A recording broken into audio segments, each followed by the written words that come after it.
Today is going to be a wonderful day because today's episode of The Real Deal On is brought to you by Guided Hypnotic Meditation.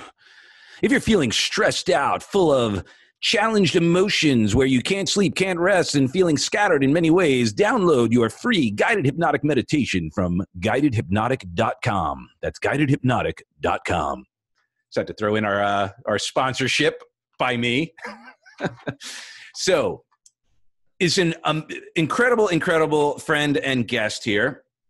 I usually have a prepared intro, and I'm going to do my best with the bullets that this incredible man, because he's done so much, I got bullet points, and I'm going to work on them. Gene McNaughton, 12 years from Gateway Computers, helped the company from a tiny computer manufacturer in South Dakota to over $11 billion in revenue. He served in multiple sales roles, a top performer at every role, of course. Executive sales leadership in the public and private sector. He built Gateway's sales training programs, and Gateway identified as one of the most successful sales forces in history. He was 4 years with Tony Robbins, the Executive Vice President of Global Sales. 11 sales teams broke 29-year standing sales record at least twice, and became one of Tony's few opening speakers at events around the world. And that's where we got to meet, was while you were actually working in that position with Tony. And then you joined the world famous Chet Holmes as president of his consulting firm. You paired Chet and Tony Robbins together to launch Ultimate Business Mastery System, which turned into a multi-million-dollar coaching and consulting firm. And Gene was one of the few repeating keynote speakers around the world. I saw you speak went to one of the first business masteries and saw you there. And that's, you're awesome, amazing presenter. And today you are president of Growth Smart Inc. and have consulted over 120 companies to massive growth. Growth Smart in mid-market enterprise, public and private sector consulting firm. You are crushing it. And you have had so many years as a speaker, trainer, coach, consultant in the ins and the outs of the industry. You've seen it all, and you've been through it all recently, having to navigate some crazy times. You're welcome to share your journey, because that's why we're here. We're here to talk about reinventing and how we deal with these incredible challenges that are thrown our way, whether they're self-imposed or not. So, Gene, thank you. I love you, brother, for coming on, and we are blessed to have you. Hey, I'm super grateful to be here, and Doug, have a ton of respect for you, a ton of respect for your audience. So let's deliver a ton of value. If somebody's watching this or listening to this right now, it says a lot about you. First of all, the fact that you're investing in yourself by listening to something, watching something, it puts you so much further ahead of the game, because the number one investment any of us can make is in ourselves. And what's beautiful about podcasts like Doug's is you can listen to this while you're walking the dog. You can listen to this while you're driving or cleaning the house, and get those little nuggets. Jim Rohn calls it bread for the head. Mm-hmm. That's what these are all about. So let's dive in, Doug. I want to add as much value as possible, and hopefully provide some entertainment value as well. Absolutely. Well, your brilliance is only exceeded by your passion and heart to help other people. So absolutely, privileged to know you. A little quick short story. I don't know if you remember this. The reason why we originally communicated was I was trying to break out of the music industry but I started to get into an investment company. And the person that I was connected with had a company I wanted to take to Tony as a gift, as an investment opportunity. And I got through Milton, through Wesley, and finally get to you. And that's when we first started communicating. And then like a week later, Tony was on QVC. And my phone rings, and I got on the call with him, and my phone rings, and that was you were checking. It was like, were you just on QVC with Tony? I don't know if you remember that, but I do now. Yeah, it was just one of those weird moments where I just called Tony to say thank you, as before I was working with him and met him and all that, and it was just so cool that you took the time. There's no reason for you to take that time out of your day to just reach out to some random dude who was trying to get an investment opportunity to Tony. That spoke volumes about who you are as a human, as a man, that let me just call Doug and be like, that was pretty cool. Because I think most people would have just let that go and maybe had a moment like, oh, wow, okay, yeah, that was that weird dude who's been trying to get Tony to invest in this company, right? And then I remember seeing you at UPW, and I had it, and I was going to the platinum registration. I'm like, I've got it. And you're like, you probably don't want to give it to him right there. That you may get tackled. Right. See all those big security guards? Yeah. Why don't you give it to me? I'll get it to him. Right. Oh, I remember, Doug, and I remember when you were considering coming to work as what we call an FSR, a field sales rep. Now, we got to go back to 2006, I believe, 2007. 6, 7, yep. And that was an organization of mostly men. It was probably 80% men, 20% women. And their jobs were, when Tony had a seminar in a city, they would go to that city 3 months in advance. We'd have telemarketers set appointments, and they'd go into companies and do 1-hour trainings for free, like 1-hour breakthrough sessions. And it was heavily scripted. And the whole idea was we wanted to have a whole series of Tony Robbins juniors out into the business field. And these, you made a little bit of a base salary, but it was mostly commission. But we had a look, and it was all buttoned up, and it was sport coat, and it was beautiful tie, and everybody's in great shape. And then Doug, the rock and roller, shows up. I remember you had rings on every finger. I think you had earrings in. Your hair was a lot longer and kind of had that Jerry curl thing going on. And it's kind of coming back. It was a different flavor, but there was something about your personality and your energy and your focus. And going back to that phone call, one of the things that I tell people all the time, and I want everybody to get this, is that the next phone call you make could change your life, right? So make the call. You know how many times people are reluctant to pick up the phone and make the call, or reluctant to send the text? What are they going to think? And maybe they're too busy for me, or maybe they're this, or we make up all these stories in our head. And if I think of the biggest, let's call it breakthroughs that I've had in my professional career, in my personal career, was when I got by all the mind stuff that stopped me from doing something, or the limiting beliefs or the fears, and just made the phone call. And you did that for me. I made the call back to you, and we meet. Next thing you know, you're coming on board. You're going through the trainings that I was doing, the speaker training, influence, persuasion, hypnosis, and you go on to be a star performer. And for anybody that has the idea, the mindset that they want to be a professional speaker one day, like Doug and 20 to 30 other men and women that were there during my time, there is no better platform than going into 3 to 5 companies a day and giving a talk for an hour. And the biggest challenge with that job is the immediate feedback. Now, you can give a great talk, but if you don't sell anything, you didn't hit the outcome. You can give an okay talk, but if you sell tickets in those days, and I'm sure it is today, you hit the outcome. So this was a highly scripted, word for word. If you remember the interview process, Doug, you had I think I gave you 4 pages of the script, and you had to memorize that. And I'm talking not get close, not get 90%, but it had to be 100%. You got one shot, and you did it. And it's not easy. Now I make the interview. I made the interview, and I do this in my current, everything I do now. I make the interview process exceptionally hard, so it weeds out people who aren't willing to put the work in. Everything that if you study success, it requires that discipline and dedication. But I remember you came in and you flawlessly nailed the script. I'm like, let's give this guy a shot. I said, hey, we're going to be going into businesses. You might want to lose the rings and the earrings and let's cut your hair up a little bit. We had to look the part, right? Because first impressions are everything. Yep. And if you're going out into your local rock and roll community, you're perfect. If you're going into in some cases, a stuffy business environment with sellers, marketers, customer service people that are put into a room, maybe they don't even want to be there to hear some quote unquote motivational guy from quote unquote Tony Robbins. Every bit of first impression matters. And you stepped into that role, and hopefully you grew during that time. I mean, did Oh you? my God, 100%.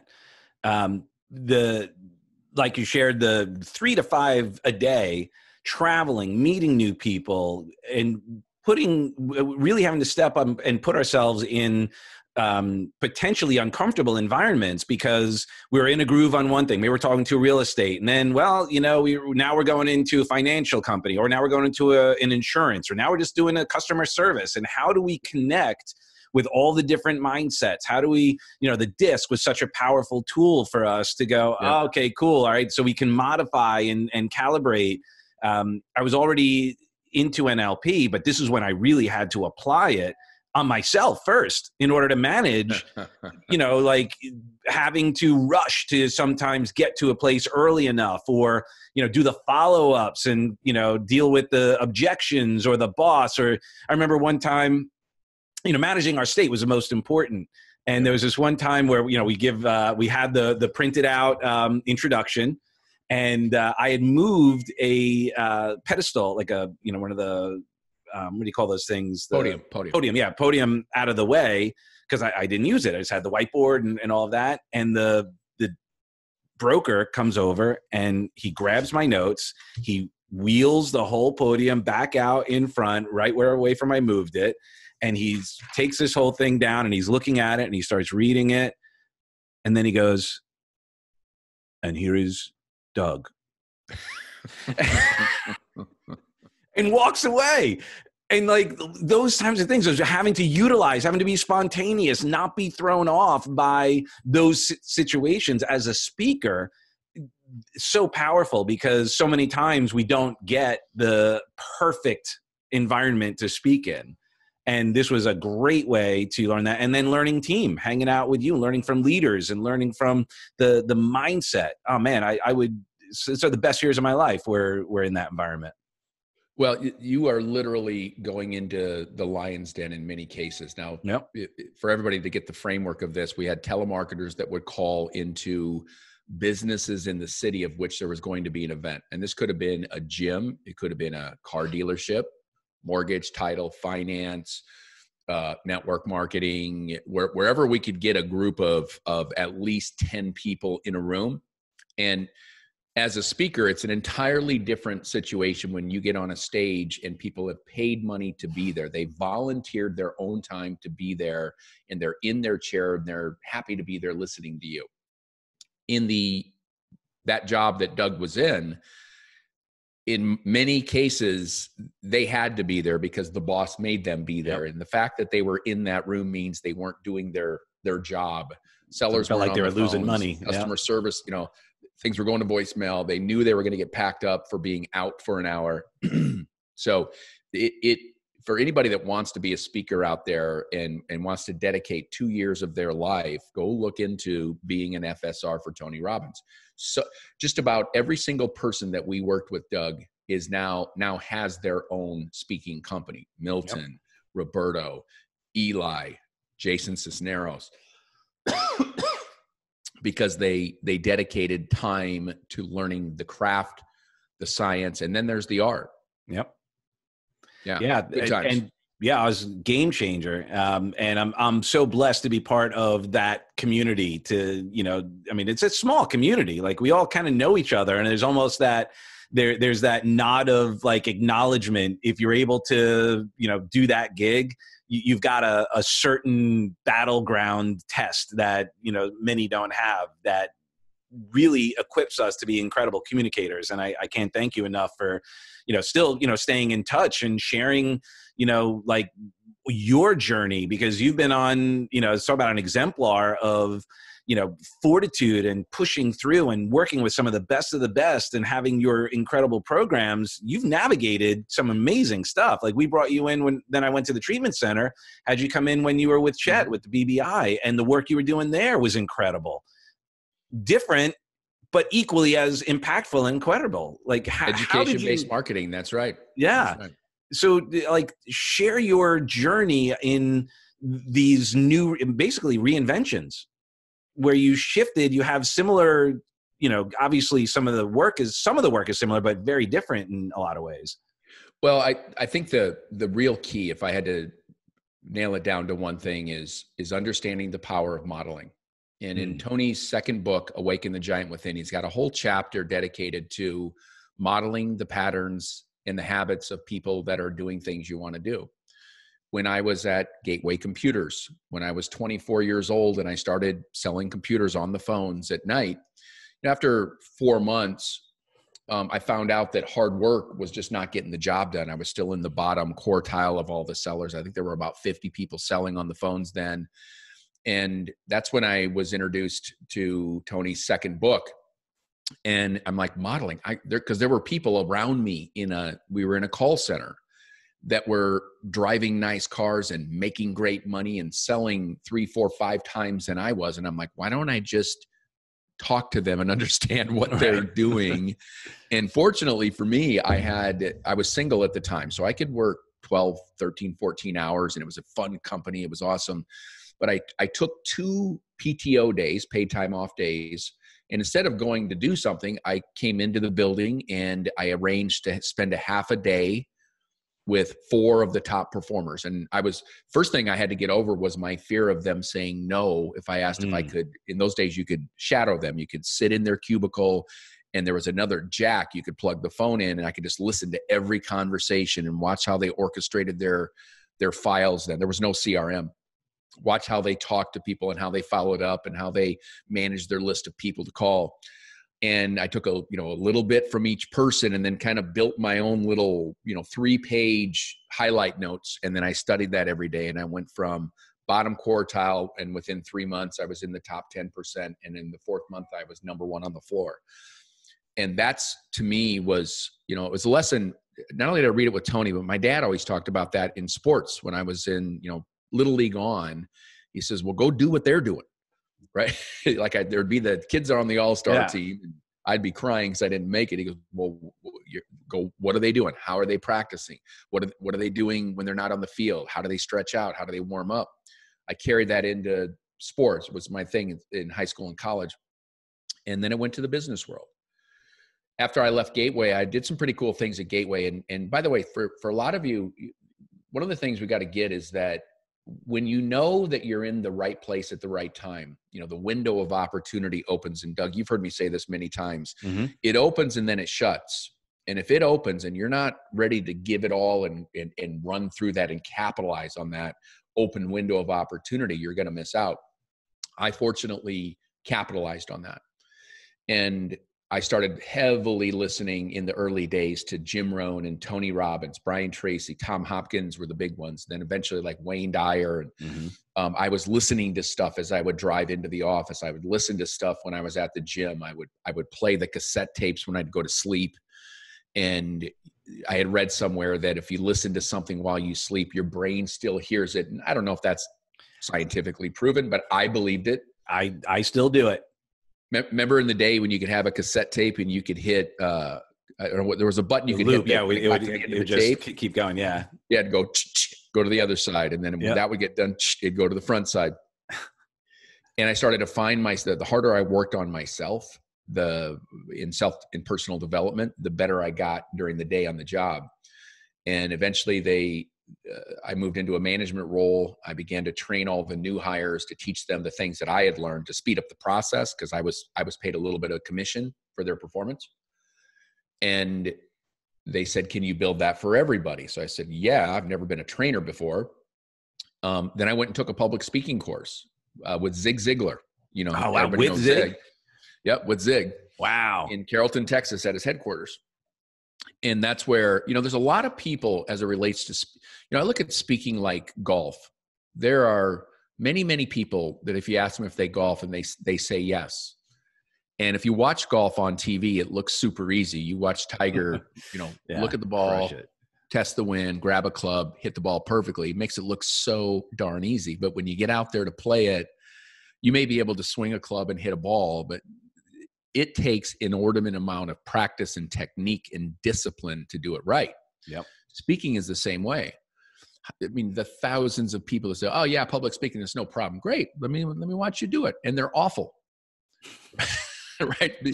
just because they're more overt in their born nature, they have less fear of getting in front of people.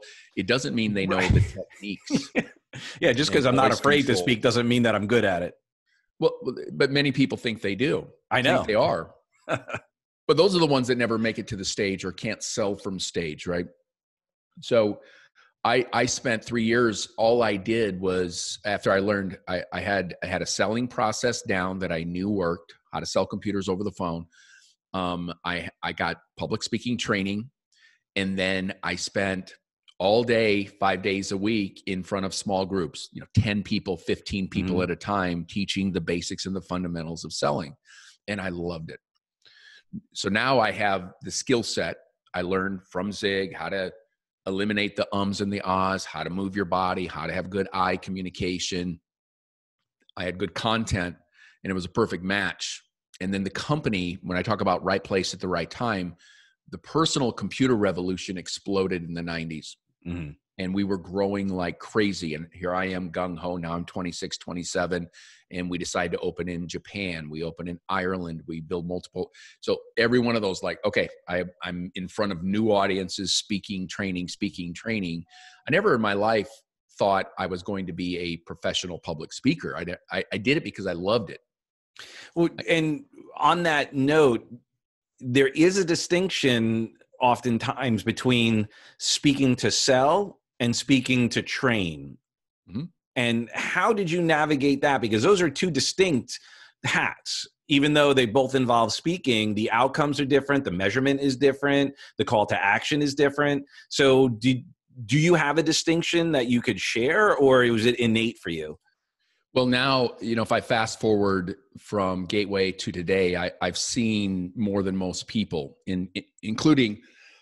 Oh yeah, sorry to skip it. I didn't mean to screw up your timeline. But including, there are speakers out there whose only design of their keynote is to sell. Mm. There's no value add in the conversation, and that's just a conscious choice that I've made. When I get in front of an audience, and I think it's just from my background of being a teacher, like I was at Gateway. I looked at my job at Gateway as to constantly study the habits and the patterns of the top performers. And there were points where, we'd have 300 people in one call center, we'd have 200 in another, 150 in another. And, because I'm so metric driven, we had metrics set up and I could see who was the best.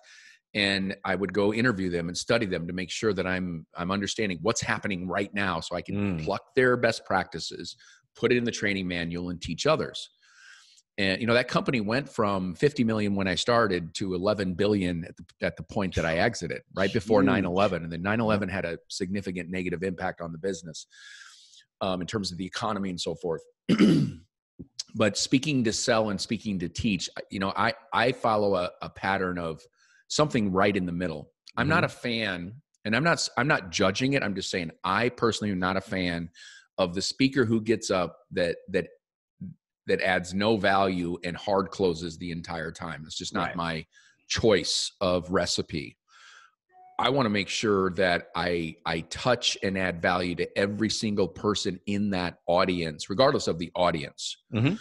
And so some would say that, that it's not closing hard enough. Like Doug, you've had people on your show that are some of the best stage closers in the world.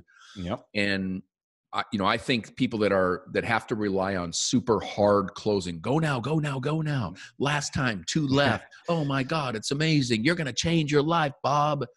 That's just not my flavor that I choose to endorse. I have now seen it from, being the president of the largest event company in the world. I've seen many, many, many folks that can sell a ton on the stage to our audience, and cancellations are 50% or complaints are super high. So I've had a chance to see it all. And, the path I choose is teach. And those that want more, those that have the financial wherewithal and are committed to investing in themselves, those are the people that I attract.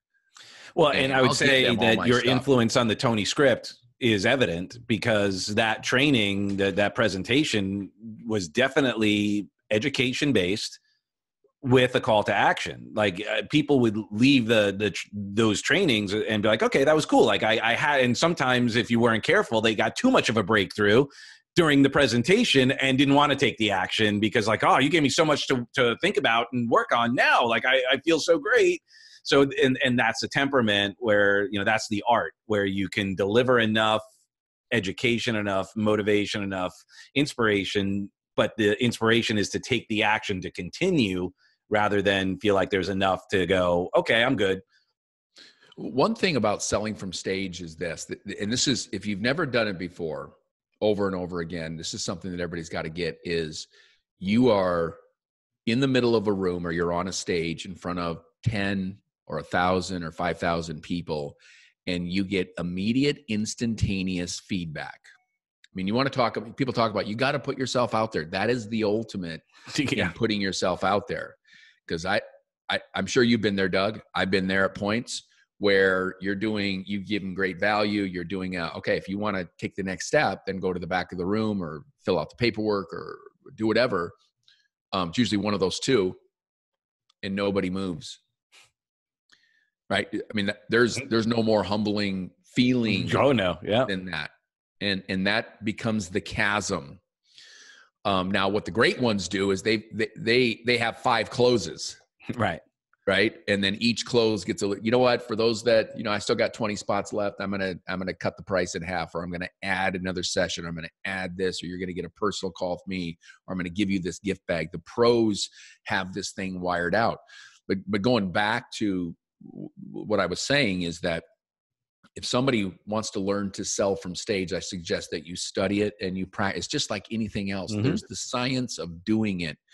And, you know, what I witnessed, you know, probably 50 to 60 different speakers. And these are, you know, the Tony Robbins and the Damon Johns and the Kevin O'Learys, to, you know, several people that most people have never even heard of that are good speakers that can sell. That's the nature of that game. That game is, let's hire Tony Robbins to come in and give his talk. And then right before Tony, we're going to put the greatest stage closer, or the person that can convert the most right in front of him. That's how that game works. You gotta pay for, you know, the venue, the stadium, the lights, the cameras, the everything. And that's such a great point. Like, as we unpack the hot dog a little bit, is that you ever remember those memes where it's like, this is what my mom thinks I do, this is what my friends think I do, this is what, right? And the speaking world has, and it was just like the music world, the entertainment industry, there's moments of absolute glamour, and there's mostly a lot of non-glamorous stuff, whether it be speaking, like, you know, sometimes you speak in front of 10 people, and then the next day you could go speak in front of 500 or 5,000. It could happen in the same week at times. Yep. And it's and that's that humbling experience as well, you know, or someone tells you, oh yeah, we're going to have, you know, 500 people in the room. And then you get there and there's 40. And you're like, okay, I based my travel plans on a room of 500 and my conversion is, you know, 10 to 20%. You know, you just basically, the amount of people I needed to sell, I have to do 100% now in order to make this worth it. But that's an interesting thing, because people don't understand how much effort it takes to put it all together in the first place. It's so true. I heard a saying that rang so true to me. I can't remember who said it, but he said, I don't believe in trying to trick people when I'm on stage. He said, I'd rather win with winners, right, than, you know, try to win with people that, you know, I have to try to overly convince to come and join the program. Those are like in the business to business world, you know, I've consulted 159 companies now. And that these are 6 months or longer relationships. I look back and study it. The ones that I had to work the hardest to say yes became the most difficult customers. They demanded more. They were never satisfied. It was just a pain in the rear end. And it, you know, over time you start to get perspective. And I realized that, you know, those that want the stuff that I have will show up. Mm-hmm. Now you got to market, you got to do social media, you got to get on stage, you got to do a lot of, you know, free talks, paid talks, whatever, or get in front of the right audience that has your ideal buyers in it. But I think it was Gary Vee said, I want to win with winners. I don't want to try to trick losers, is what he said. I'm not saying that. Mm-hmm. the point being is that you can ethically and profitably sell from stage if you study the craft, and there's science and art.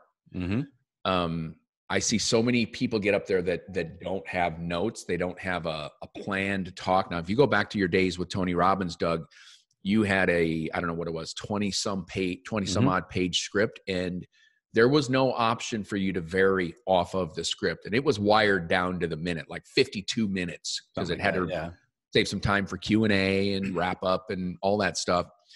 And I could see it in the numbers. When somebody would be performing well, then their numbers would dip.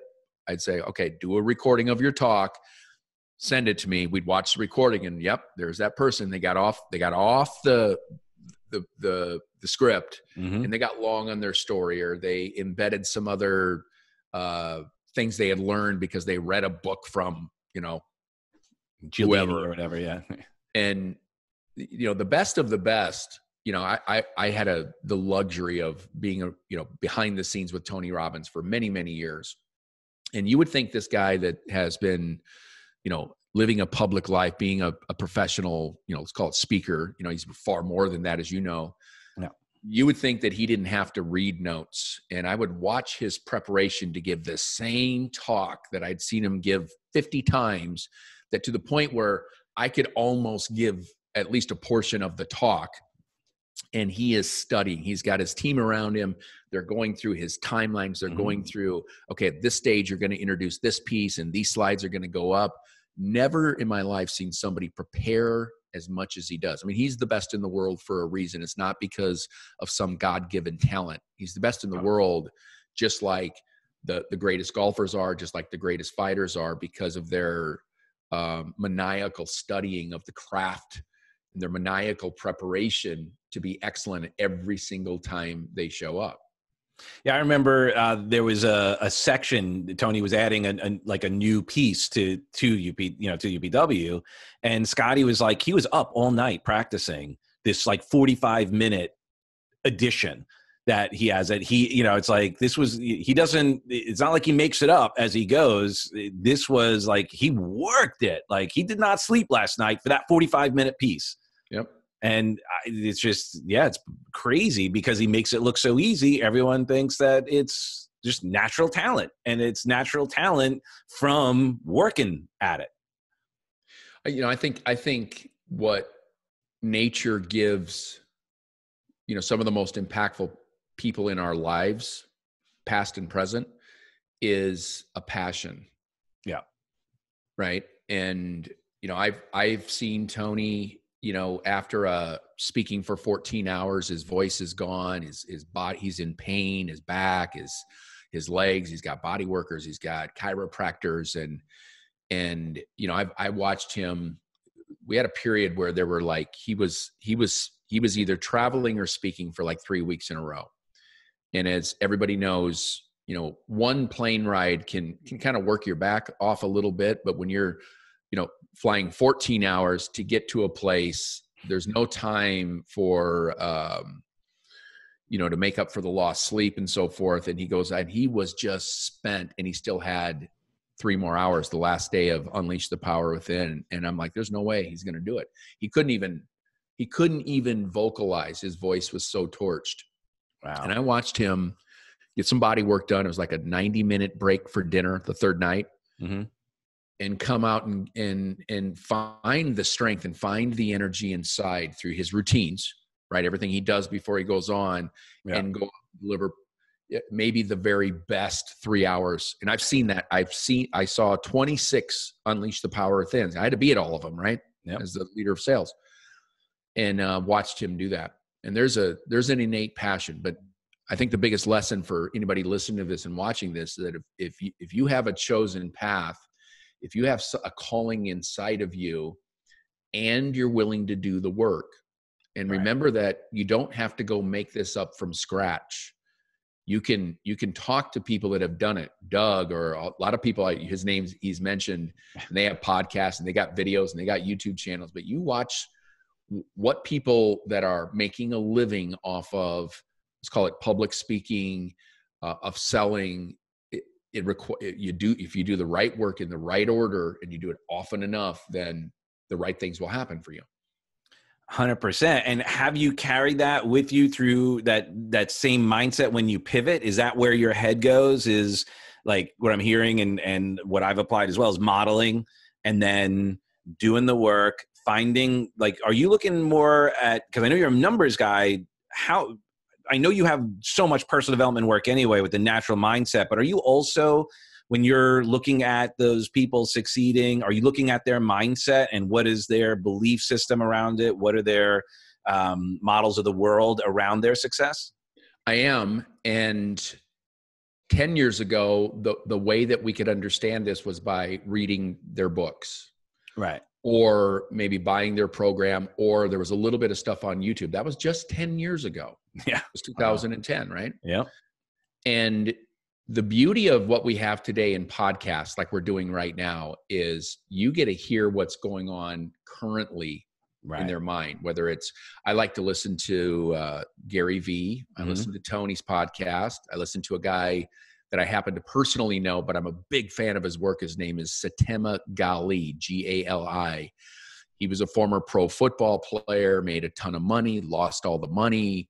He's a great father figure. He's a great husband. So I can pick, you know, who I want to listen to and when I want to listen to it. And I can do it right there in my car. Yeah. And I love with modern podcasts is that it's no secret. This is so old, but it's so true, is that you become the people that you're around the most. Yep. And I consider when I'm listening to a podcast and it's just me in my car driving, I kind of visualize myself just sitting there, like listening to this person. Yeah. And it's the bread for the head. The more of this stuff you're listening to, you hear the repeated mindsets. You hear in their words and in their the volume and their inflection and pace, the dedication to the craft. I love Gary Vee's work on marketing and social media. I love Satema's work on just pure living what he calls a 5-star life: your body, your relationship, your business, your money, your spirituality. I love listening. Kevin O'Leary's got a great podcast that he does. And it's all, every bit of it is accessible to everybody watching this right now on their phone. You don't have to be in your office. You don't have to drive somewhere. You don't have to even pay money. And to me, that has been the saving grace. And I know when I'm rocking in life and business, it's always coincidental. That's when I'm listening to stuff, or I'm watching stuff on video, or I've bought a program and started to do the program. And I know that when I get off center, off track, is when I haven't been doing that. Strange coincidence there. But as I say this out loud, it's like, yeah, it's pretty obvious. Yeah. So what do you see? I mean, obviously technology has changed the delivery. When COVID and this whole thing happened, there was a lot of, it was almost like at some point, you were president of, major seminar organization. There were seminars going on all the time, Tony and all this. And then all of a sudden everything stopped. Mm-hmm. And then people, here we are doing, the podcasting and Zoom and all that. What did you do? How do you see the future, and how did all this impact, you in the holistic scheme? Because you have so much to offer, you were on such a pace, and then breaks. Like, what's next? How do you navigate your way through all of this personally and professionally? Because the personal drives the professional. Well, Doug, if you think about it, you and I were at what probably was the very last seminar done in the United States, right? So we were in Orlando. We were there for 6 days. Yep. The seminar would start at 9 a.m. That means I'd have to get there by 8, which means up by 7. And we wouldn't get back to our room until 10 o'clock. This is all when the COVID crisis was going down in the news. Well, we were in a resort in Orlando and kind of oblivious to what was going on. Maybe a few minutes of watching the news on a break or at night.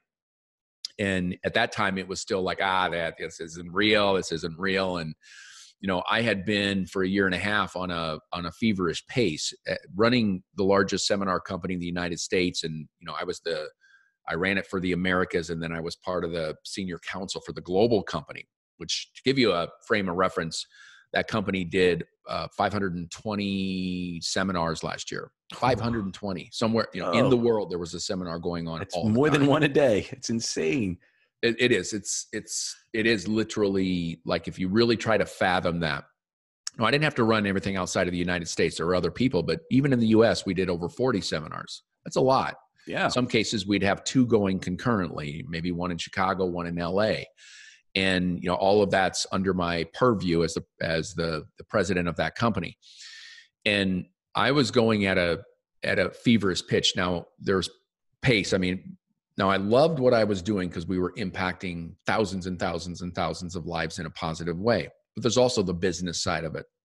So my partners one was in Singapore, one was in Australia. As you know, time zones are different. So if we were going to do calls, they would usually start at 8, 9, or 10 o'clock my time, PM.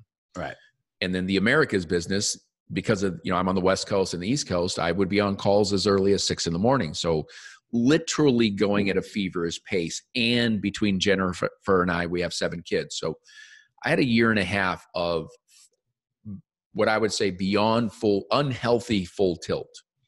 There was just so much, one seminar's on track and the trainer's sick, or one seminar's missing. We got to pour more money into the social media or whatever. It was just, and then let's just say March 20th-ish, it all stopped. I went from 80, 90 hours a week, legit. You were at the same seminar I was at, and I have to be there. You were working before and after. Yeah. So the seminar goes from 9 a.m. till 9:30 at night. Well, I still got the hour and a half debrief, and I've got the morning to prep and make sure everything's there and check in with everybody and talk to the students and so forth. So I had a year and a half of that, and it was challenging. It was very hard to maintain balance of health. Where do you figure out exercise? And when you're starving and the only food available is in a vending machine, or if you haven't eaten all day and it's 10:30 at night and you're looking at the room service menu going salad or cheeseburger, water or, milkshake. Right. So finding the balance in that was challenging. And then, 1 week later, everything was shut off. Now we jumped right into doing virtual summits. Yep. I think you were probably on some of those. And, yeah. The beauty of that business is that I had been able to form good relationships with, some stars. And I leaned on them. I said, look, nobody can go anywhere. I know you're not going anywhere. We're going to do an all-day Zoom call. I'd like to have you come on and speak for 30 minutes about, what are you doing and what are you thinking? That's what I would ask everybody. And man, we had Johs Aseraff and Jay Abraham. We had Gene Simmons. We had founders of companies, founders of Priceline.com, the founder of UGG Boots. We had Greg Reed. It was phenomenal what we did. And we didn't do it so that we could make sales. We did it because it was the right thing to do. So what we had was at Success Resources, a big database. I had direct access to some, very famous people, and we started doing those webinars. Then, that kept us busy for about 2.5 weeks. And at that stage, nobody knew if there was going to be a seminar in May. We were just looking at moving events in May. And it's like, yep, we're not doing May. What about June? We're not going to do June, right? Because we were just figuring it out, because we're trying to watch what the heck's going on here. And this COVID thing becomes giant and real. The media gets a hold of it. So I had a little bit of a, I don't know if you want to call it postpartum, where I didn't know what to do. Yeah. Right. I went from having zero free time to having only free time. And shocking. It is a trauma. It literally, trauma doesn't have to be necessarily a bad thing, but it is a radical shift in what you were experiencing. So yeah, your body, your mind, everything goes, whoa, what just happened? Yeah. What just happened? And we had, I had my 17-year-old daughter and Jennifer here, and they got into cooking. Like, okay, well, we can't go anywhere, but we can go to the Comfort grocery food. store. So we went from, maybe 3 or 4 times a month of having let's call it a home cooked meal, like what most of us grew up with, to every single night. And that, because there was nothing else to do, they became these elaborate, even if we were having burgers, it was elaborate, whatever. We got to go get whatever we could do. And then they got into making dessert, cake, pie, brownies, you name it. It was out of control. Now we were like loving life. I didn't shave. I mean, it was just, we have a swimming pool here. So we'd sit by the pool, we'd listen to music. I'd burn firewood. Yeah. And, but you pack a month of that of every day. I'm not talking, it was once, it was every day. We had nothing else to do. I didn't even think about getting on the scale, and I was wearing only, when you get over 50 and you just move to like sweatpants or shorts, back weight on, comfort and not clothes really and comfort food, feel the impact. And I remember I got on the scale, and I'm like, holy shit. But I joke about, we call it the COVID-19, but for me it was 19 pounds. I mean, it just, when I was running so hard and then I wasn't at all, and packing on insane levels of calories and only wearing sweatpants, do the math. And I got on the scale, and I'm like, oh my God, it was bad. So the last 3 weeks we've been heavily focused on fitness. And I'm not talking about gyms. I'm talking about getting outside and moving, creating new things we could do around exercise. Jennifer and I bought a Frisbee, started throwing the Frisbee at the park. I know that sounds lame, but no, that's right. Bringing it back. That's awesome. Be surprised at how good of a sweat you can work up when you're having fun chasing a darn Frisbee. Yeah. And I'm happy to say now I've got 10 of the COVID-19 off, and I got another 9 to go. Awesome. Experimented with some supplements and doing some things around supplements and just getting back into the group. But yeah, there was a little bit of I felt lost. Yeah. When we did the webinar series, and people have to remember is that when you're doing a big scale webinar, it's not free. When you've got to market, you got to send emails, social media. I mean, we had some that, 800, 900, 1,000 people on one Zoom call. We never broke 1,000. We only had 1,000 available on our subscription, but there's cost to that, and there's effort. You don't just post it once on Facebook and expect 500 people to show post it and they will come. You got to email. You got to, and that all comes at a price, right? Then the decision from our home office was, this was not, while we were doing the right thing for the marketplace, we were providing real-time information. I had a PPP, Paycheck Protection Program. I had those kind of experts on for our small businesses. I brought on CEOs that could do, just what are they doing with their company. But the decision was made that we weren't going to do that anymore. Then it was like, what do I do now? And I just literally chilled and got big. And now it's in a pivot. It's in a, okay, what's next? If the seminars are not going to come back, which, it may happen and it may not happen this year. Right. Yeah. If you would ask me a month ago, it was a different answer than now. Now it's saying, ooh, there might be a chance here. Well, Disney's opening, right? So we're going up. We're going to see what that's like. Tony, according to sources, is doing UPW. We're starting to do live networking events next week. We have a limit of 50 people at them. I've gone to a good friend of mine that I speak at his RIAs and all of his programs. He's holding his RIAs, and those are, again, social distanced. And I'm noticing now people typing in like live event. Would you go? Yes or no? And interesting. And these people going, a lot of people, and I'm one of them going, hell yeah, I'm going. Like I want to book one. Like, and it's actually one of the things that, offline that I'd like to talk to you about is what it would look like to put together an event and be kind of at the forefront of doing something, nothing crazy, but again, serving. The people need the support. They need the opportunity. They need to be in a place where it's more than being stuck into a Zoom meeting. We need to have, agree, and I'm a breakthrough guy too. Like, I'm not going to steal Tony's fire walk, but I do fire walks. I do glass walks. I do fire eating. It's really hard to do those over Zoom. Yeah, to move the fire, move it. No, you're a little.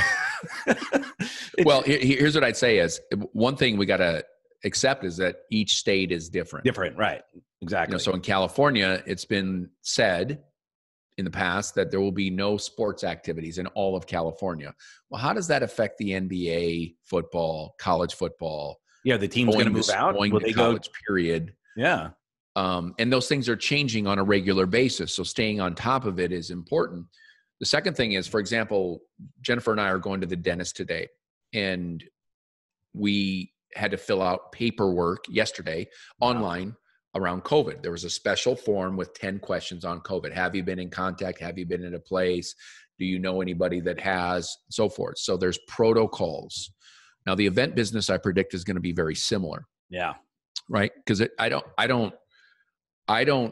I wear a mask everywhere I go, grocery stores and whatever, the hardware store, Home Depot, whatever.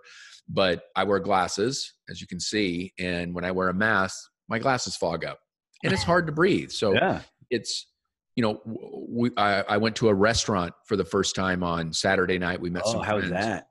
Nice? Yeah, but we had to wear, as you walk through the restaurant, you couldn't get in unless you had a mask. And then once you sat at your table, you could take your mask off and have a normal conversation. So there are these accommodations that are taking place. And here's the biggest thing we all have to think about is we will really know a lot in not this weekend, but the next weekend. So we had all the riots and the peaceful marching, and a lot of those people were there shoulder to shoulder. Yeah. If there is not a major outbreak, then I think many, many things will change. But if there is, I feel for our political leaders, because whatever decision they make, what's that? They're in a pickle. Well, whatever decision they make, half of the country is going to say, I told you so. Mm-hmm. Half of the country is going to say, I told you so. Yeah. They make the decision to open, the virus spreads. People, I told you so. You ruined everything. They make the decision to open up and the virus doesn't spread. The other side's going to say, I told you so. Right? You're on Facebook. You see it's bizarre. Pro and con and so forth. There's still people that believe this is a hoax and that it's Democrat, Republican, but it's there's no major win that comes out of this. The only major win that comes out of this is how fast we go back to operating our lives as normal. And there's some that are saying that we'll never operate our lives as normal. Doug, think about it. February, the stock market was ready to break 30,000. We had less than 3% unemployment. Everybody's doing well. Just about everybody's doing well. I mean, the 3% that were unemployed, in my opinion, they just didn't want to work. Almost voluntary, yeah. There were more jobs than there were people. Rewind the clock 10, 20 years ago, there'd be 20 applicants for one job. Right. Right? Yeah. Now there's, in February, there were 3 jobs for every applicant. Crazy. So we'll see how things, change, but being in the live event space, I mean, that's critical. Keynote speeches that I had already booked and deposits down and everything's on hold. Now things are changing, like literally by the day changing. But in the meantime, what can we all do? Use this power of social media. Right. Start your own podcast, start your own video series. I've gotten heavy on YouTube. I took a YouTube course and YouTube is far more than uploading video. Oh my gosh, it's so deep. Yeah. It is unbelievable. So I paid a little bit of money. I took a course to learn keywords and headlines and subtitles and how to look at the data of how things are performing, how to turn those into, the basis of a funnel. And so I'm learning that. I never spent that much time on YouTube. I mean, gosh, here's the other thing that I'm it's in my brain. It's like if I want to get active on social, let's think about this. You've got YouTube, you got email and text, right? Which, I do email. I don't do group text or anything, but my other company did. You got email and text, then you've got Facebook, and many people I have a business Facebook. I have a personal Facebook, LinkedIn, Instagram, TikTok. Make sure you're on TikTok, YouTube. So if I have a good piece of content, there's a lot of work that goes into getting that out into the public. It's a full-time job. Yeah. And podcasts, which it's on my agenda to start my own podcast. And it's like, but if you watch the greats, every one of the greats is on all those channels. Now, maybe they have people that are doing the work for them, or they've hired a firm, but for the smaller players, and maybe I just need to suck it up and do that. But it's a lot. But right now, just one platform is a lot. And then you throw in, because they all have different ecosystems. They all have different etiquette. They all have different strategies. And, it's hard to manage all of them by yourself. It's definitely, you need to leverage and get some experts in, because it's overwhelming. Because there's a Facebook expert, there's a YouTube expert, there's an Instagram expert, the TikTok expert, right? Because they all have individual mindsets. Oh, and they're all marketing to you too on your social media. Right, of course, you will die if you don't have your own maximized YouTube channel, or you're missing the boat. I can get you, some of this, and you gotta really do your due diligence if you pick one and you want to go to the course. Really, there's a lot of imposters out there, and then there's 10% that are really, really, really great at what they do. Yep.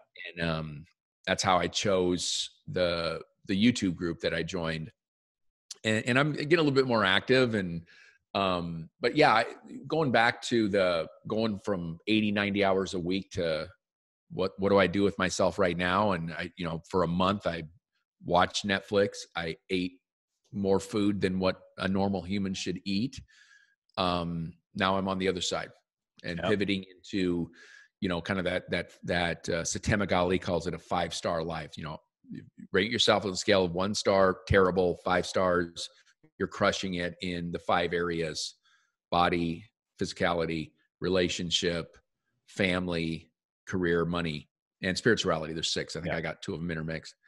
But diving into that to try to be the best that I can be and get back that momentum. I just felt like I don't know if I'm the only person, but I just kind of felt like, oh my God, what am I going to do? I think, I don't believe you're alone. I think we all went through that, because I think it's a bit of grief, because we had some momentum going. We had some hopes and dreams. Why I was up there, I was looking to do, some work with you, and I was really excited about it and to be around great people. And at that same time, that following week, I was supposed to be in Houston learning another program to start connecting and put myself in these great environments with amazing people. And then all of a sudden that all goes, and everyone goes, now what? Now what? Yep. And when we looked for answers, we got conflicting reports. So then we're like, depending, again, it's not political, but one side, you damned if you do, damned if you don't. And then you go, well, I don't know what to do, because even like asking the questions, like, what should I do now? It's like, how dare you ask what you should be doing right now? You should just sit down and do nothing. I'm like, well, yeah, but that's not in my nature, and I don't see how that's going to help. So what do we do now? And the purpose of this show, and again, I thank you so much for being here, is to show what some leaders are doing. What are people doing that are getting results? And you've gotten represented, personal responsibility, focus on your physical health, right? If we're unhealthy physically and COVID does come back, we're worse off. It's a great point. Right. Well, I just kind of look at it like I was looking through some pictures, and I had the good fortune of being around, some of the best in the world, from Grant Cardone, Tony Robbins, Dean Graziosi, all of the sharks from Shark Tank. Mm-hmm. And I was just browsing through the pictures, and the one thing I noticed is every one of those people are in radically good shape. Yep. And I feel like the ones I saw of Cardone, I was just showing Jennifer yesterday. I'm like, look at like the veins in his arm. I mean, he is like ripped enough that at 60 years old, he can wear a pair of skinny jeans and a t-shirt on a stage in front of 6,000 people and feel confident. That's that's good. Yeah. And no doubt these are busy folks. And, some may love or not love Grant Cardone, but I've gotten to know the guy, and he really is a good man. He's a good husband. He's a good father. He's a little bit over the top marketing wise, but he's built a good business. Tai Lopez, same thing.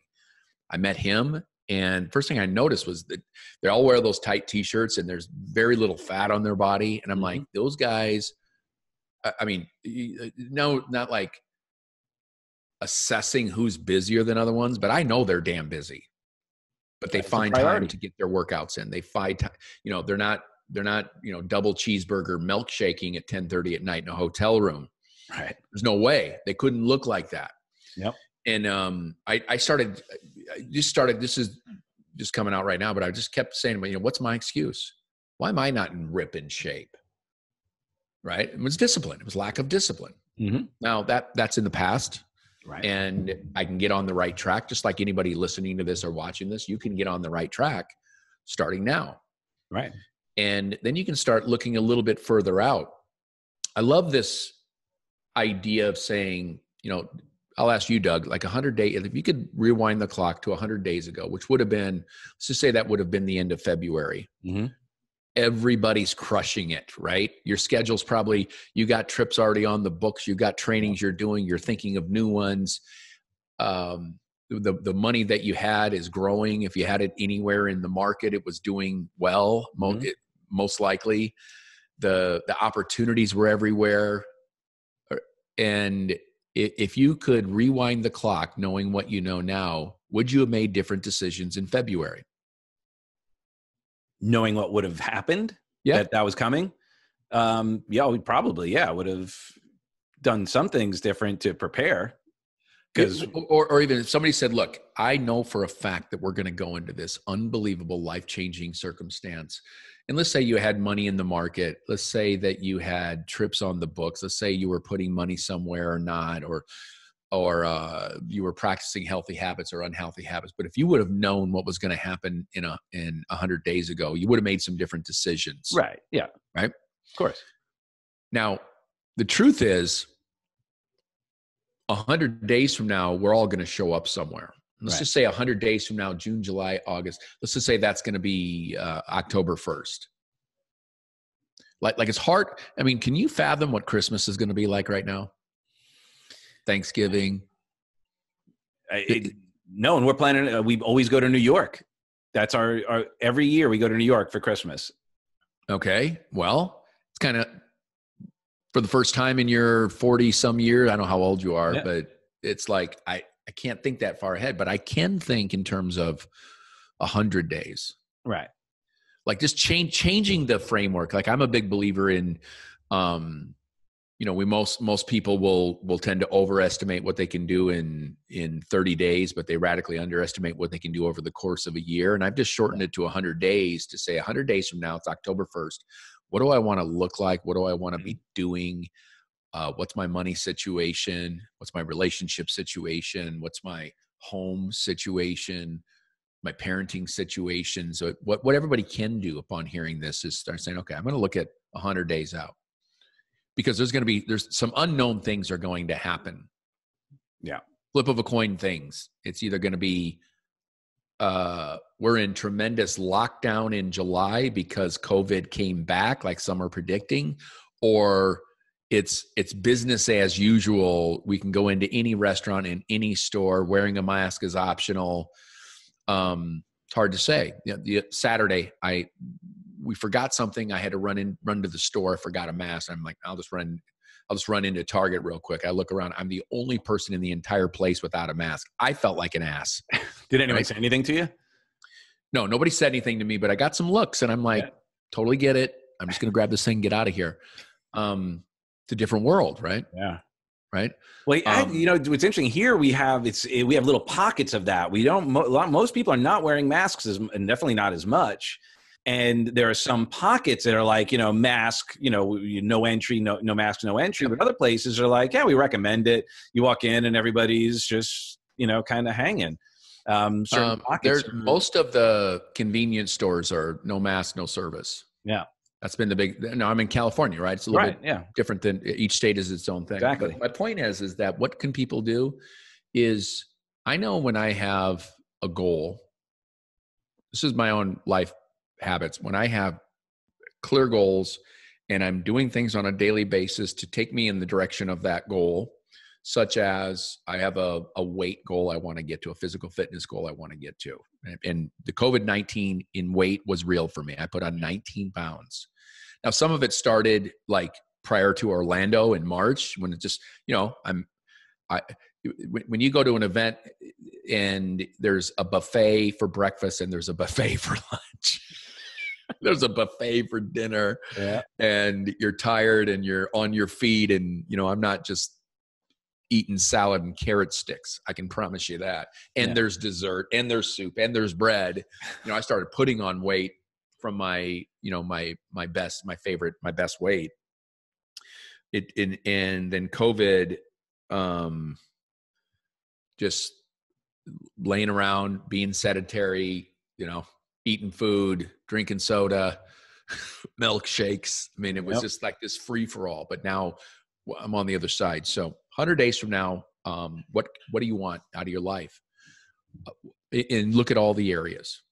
Yeah. And what are the things you can do every day? And I'm not talking moving mountains every day. I'm talking about small disciplines. Jim Rohn says, you're going to pay the price of discipline. Is it the pain of regret or the pain of change? But you can pay it incrementally. Right. And that could be everything from building an audience to starting your YouTube channel to doing your own podcast. Yeah. You're doing right here. You can be doing a lot of things incrementally right now that lead you towards what it is you want to have. But without a doubt, getting clear on where you want to be in 100 days. I don't, is there even going to be football this fall? I'm a big football fan. Will there be playoff baseball? Like October is my favorite month of the year because you got playoff baseball and you got football getting going and you got college football.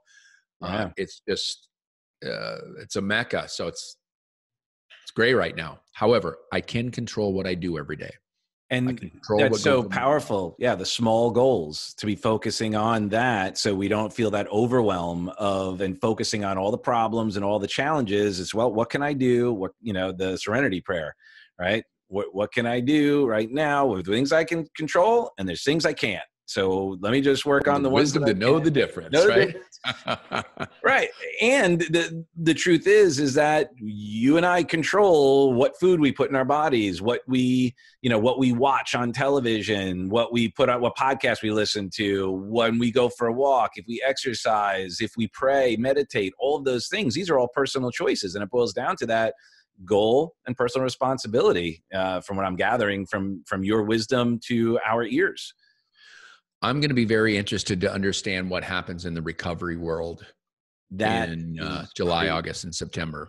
It's already hitting it, and it's funny. I was talking to a friend and we had him on the show and he was talking about COVID and all this stuff. And he was in the PR thing. And I said, look, Tom, I get why everyone's focusing on that and the fear behind it. But, here's the truth.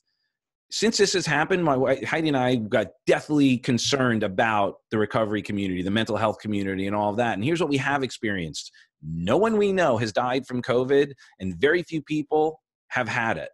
But here's what I do know. Yesterday, one of our friends and past clients killed themselves. Many of our past clients and all that have overdosed. And we've seen multiple deaths from overdose and suicide and relapses aplenty.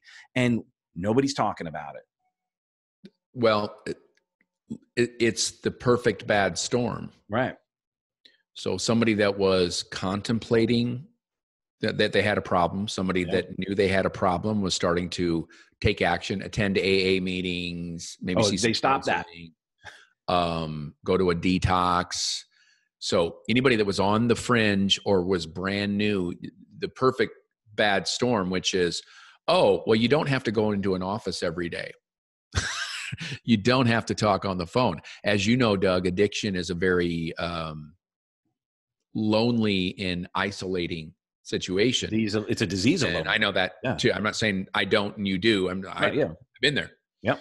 And there's nothing better, especially I can just speak for an alcoholic, than to just be alone and not be with anybody and just live in your disease.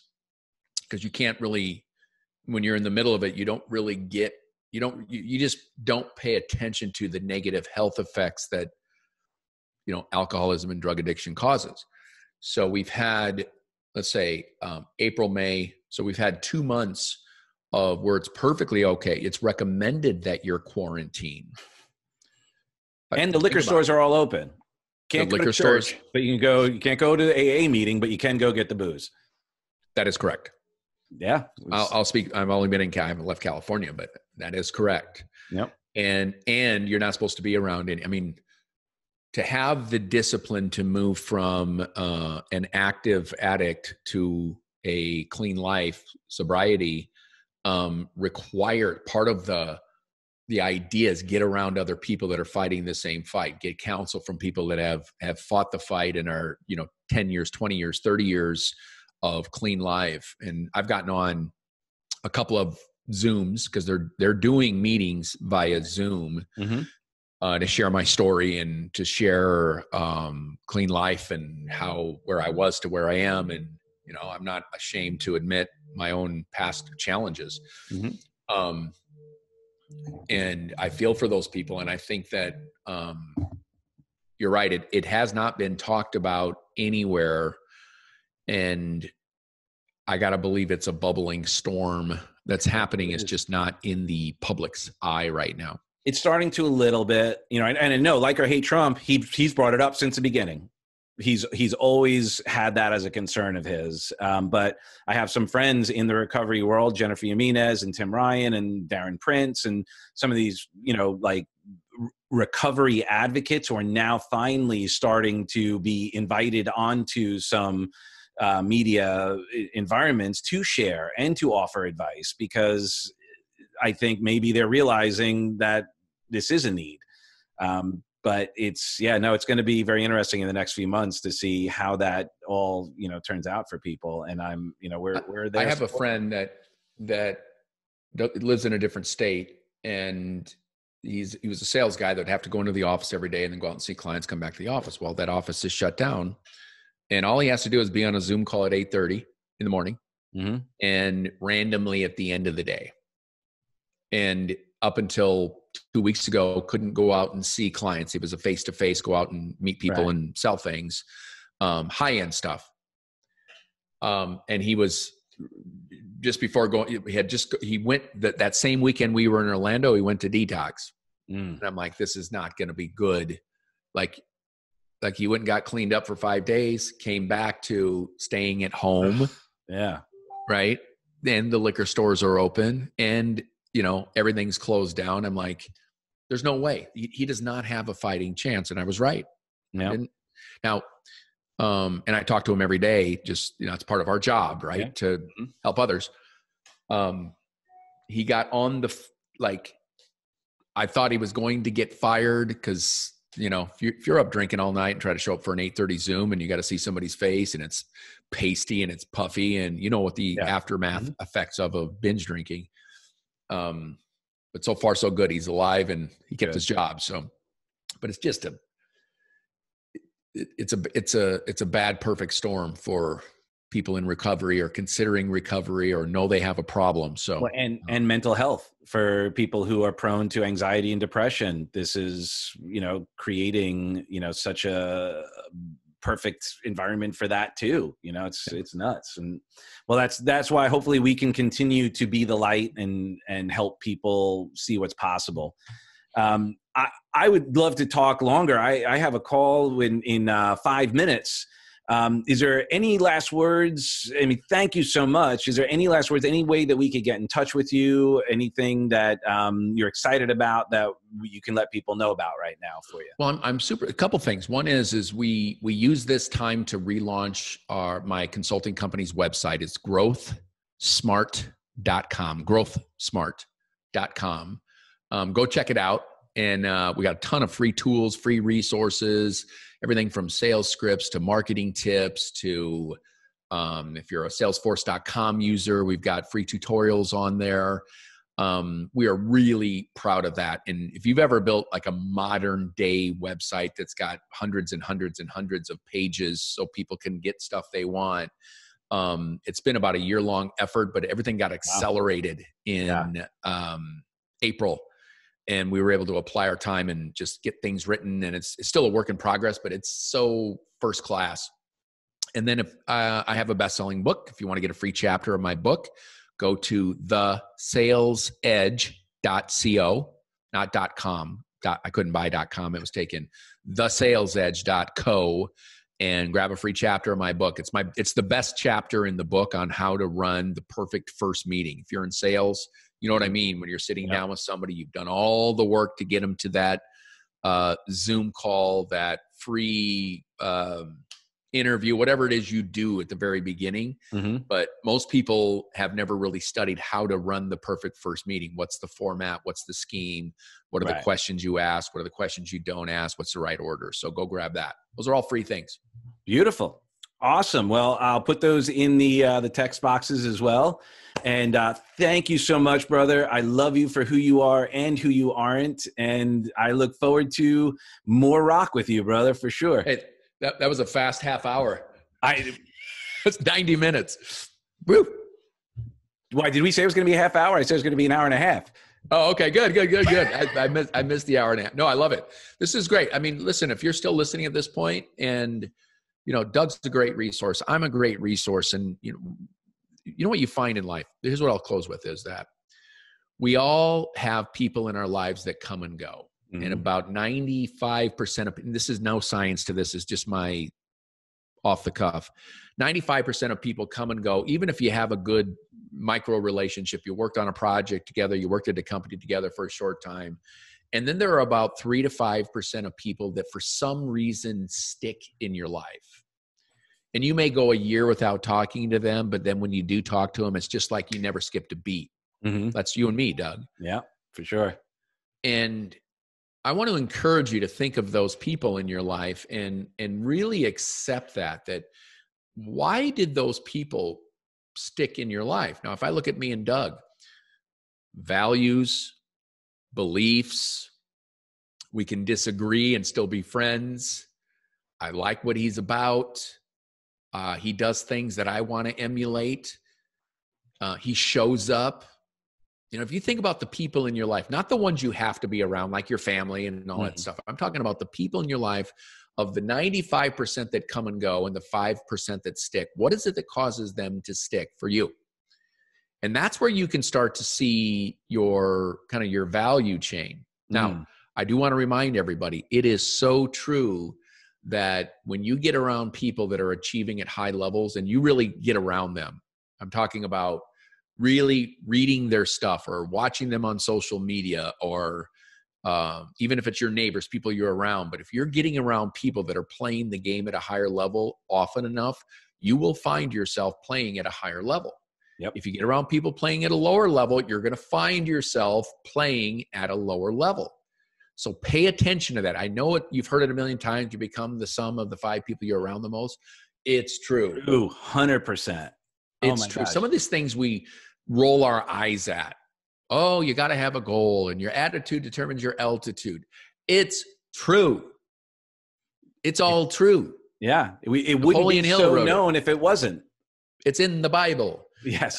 If you're struggling with anything, the rules, what AA teaches, it works if you work it. That's the key. The success formula works if you work it. Yep. Losing weight, getting a fit body, managing your money better works if you do it. Right? And yeah, so the work that we do as well, besides teaching those plans, is also how to get into the right mindset, how to get into the right state, how to have the right beliefs, the right values to consistently work what works. Doug, the last thing I'll say, I know you got to wrap, is there is no shortage of how to do anything. It's everything is here on Google or YouTube. Everything. Where the shortage is the reasons. Right. The why, the mindset. That's why Tony says success is 80% psychology, 20% skill. Yep. It took a while for that to sink in. And I'm like, it's so true. Yeah. So listen, watch, buy the program, spend some money, buy the $99 thing and test it out. And if you like it, then buy the $1,000. I don't even know what you sell, Doug. Yeah. That's been my road. Beautiful, brother. Man, I appreciate you so much. And if there's anything I could do for you, please, me resources, Suru resources. And Peace. God bless you, brother. We'll see you very soon. Later, buddy. All right, later.